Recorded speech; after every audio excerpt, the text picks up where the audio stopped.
हनुमान और बाली का महायुद्ध। यह एक त्रेता युग की कहानी है। त्रेता युग के सबसे शक्तिशाली योद्धाओं में महाबली बाली का नाम आता है। सुग्रीव का बड़ा भाई, अंगद का पिता, अप्सरा तारा का पति, देवराज इंद्र का धर्मपुत्र, वानत्रश राज का पुत्र, किष्किंधा का राजा बाली को ब्रह्मा से वरदान मिला हुआ था कि जो भी योद्धा उससे युद्ध करेगा उसकी आधी शक्ति उसमें आ जाएगी और सामने वाले योद्धा की शक्ति आधी रह जाएगी। यही कारण था कि कोई भी योद्धा उसके सामने आने से डरता था। बाली ने अपने इसी अद्भुत शक्ति बल पर दुंदुभी नामक महाबली असुर का वध किया था और बाद में उसके भाई मायावी को एक गुफा में युद्ध करके मार डाला था। यहाँ तक जब बाली की शक्तिशाली होने की चर्चा रावण के पास पहुँची तो वह भी उससे लड़ने के लिए आ धमका। हालांकि बाली के सामने रावण की एक न चली। कथा के अनुसार रावण बाली के सामने नहीं ठहर सका।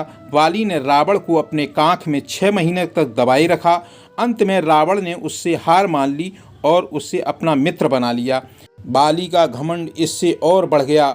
अब वह सोचने लगा कि पृथ्वी पर उसे हराने वाला अब कोई भी नहीं है। यह अपनी शक्ति का घमंड जंगल में पेड़ उखाड़ उखाड़ कर रहा था, पेड़ फेंक रहा था और गर्जना कर रहा था। वहीं पर हनुमान जी अपने इष्ट का ध्यान कर रहे थे। बाली की गर्जना के शोर से उनके ध्यान में विघ्न पड़ने लगा, मगर फिर भी हनुमान ने ध्यान नहीं दिया। मगर बाली था कि रुकने का नाम ही नहीं ले रहा था। वह बार बार बस यही शोर मचा रहा था कि मुझे इस पृथ्वी पर कोई नहीं हरा सकता। इस पर हनुमान जी ने कहा, हे बानर श्रेष्ठ कपिराज, आप अति बलशाली हैं, आपको कोई नहीं हरा सकता, लेकिन आप इस तरह चिल्ला क्यों रहे हैं। यह सुनकर बाली चिढ़ गया। उसने हनुमान को लड़ने की चुनौती दे डाली। हनुमान जी ने इस पर ध्यान ही नहीं दिया, मगर वह फिर चिढ़ाते हुए बोला, तू जिसकी भक्ति कर रहा है मैं उसे भी हरा सकता हूँ, नहीं तो तुझे उसकी सौगंध है। तू मेरी चुनौती स्वीकार कर। अपने आराध्य राम के अपमान से हनुमान जी को क्रोध आ गया और उन्होंने उसकी लड़ाई की चुनौती स्वीकार कर ली। अब यह तय हुआ कि अगले दिन सुबह दोनों के बीच युद्ध होगा। हनुमान जी अगले दिन युद्ध के लिए तैयार हुए, अपने राम का ध्यान किया और जय श्री राम कहकर चल दिए। तभी वहां पर ब्रह्मा जी प्रकट हो गए और ब्रह्मा जी ने हनुमान जी से प्रार्थना की वे लड़ाई के लिए ना जाएं। तब हनुमान जी ने कहा, हे ब्रह्मा जी, जब तक वह मुझे चुनौती दे रहा था मैंने ध्यान ही नहीं दिया, मगर उसने मेरे श्री राम का अपमान किया है, उसने राम को चुनौती दी है, अब तो युद्ध होकर ही रहेगा। तब ब्रह्मा जी ने कहा, हे महाबली हनुमान, वह आपको नहीं जानता। मेरी आपसे प्रार्थना है, आप अगर युद्ध करना ही चाहते हैं तो आप अपनी शक्ति का सिर्फ 10% ही लेकर युद्ध में जाएं, बाकी अपने प्रभु के चरणों में रख कर जाएं। हे रुद्रावतार, वह आपकी शक्ति से फट जाएगा। हनुमान ने ब्रह्मा जी की बात मान ली। वह 10% शक्ति के साथ युद्ध में गए और बाकी अपने प्रभु के चरणों में अर्पित कर दी।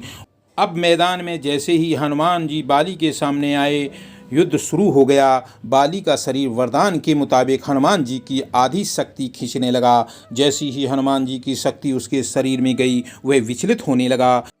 अब उससे खड़ा भी नहीं हुआ जा रहा था, उसकी नसें फटने को हो रही थी, वह बुरी तरह फटा जा रहा था। उसी समय बाली के सामने ब्रह्मा जी प्रकट हो गए और उन्होंने बाली से कहा, अगर जिंदा रहना चाहते हो तो हनुमान जी से तुरंत दूर भाग जाओ, वरना मारे जाओगे। बाली ने ऐसा ही किया। वह लगातार भागता रहा। अब उसकी ऊर्जा कम होने लगी थी। अब उसे थोड़ी राहत महसूस हुई। वह दौड़ता ही जा रहा था कि सामने ब्रह्मा जी खड़े दिखाई दिए। ब्रह्मा जी ने कहा, हे बाली, तुम दुनिया में खुद को सबसे शक्तिशाली समझते हो, मगर तुम्हारा शरीर हनुमान जी की शक्ति का एक छोटा हिस्सा भी नहीं बर्दाश्त कर सका, जबकि वह मेरे कहने पर 10% शक्ति के साथ भी युद्ध मैदान में आए थे। सोचो, अगर वे संपूर्ण शक्ति के साथ होते तो क्या करते। बाली की बात समझ में आ गई। उसे अपनी गलती का एहसास हुआ। बाद में बाली ने हनुमान जी को प्रणाम किया और अपनी उद्दंडता की माफ़ी मांगी। अथाह बल होते हुए भी हनुमान जी शांत थे और राम भजन कर रहे थे। हनुमान जी ने उसे माफ़ कर दिया। दोस्तों, इस कहानी से हमें ये सीख मिलती है कि इस धरती पर घमंड किसी का भी नहीं चलता है। दुनिया में सभी से बढ़कर कोई न कोई अवश्य होता है। अगर आपको यह वीडियो अच्छा लगा हो तो लाइक, शेयर, सब्सक्राइब ज़रूर करें। मैं एस कुमार कश्यप, फिर मिलेंगे अगले वीडियो में। धन्यवाद।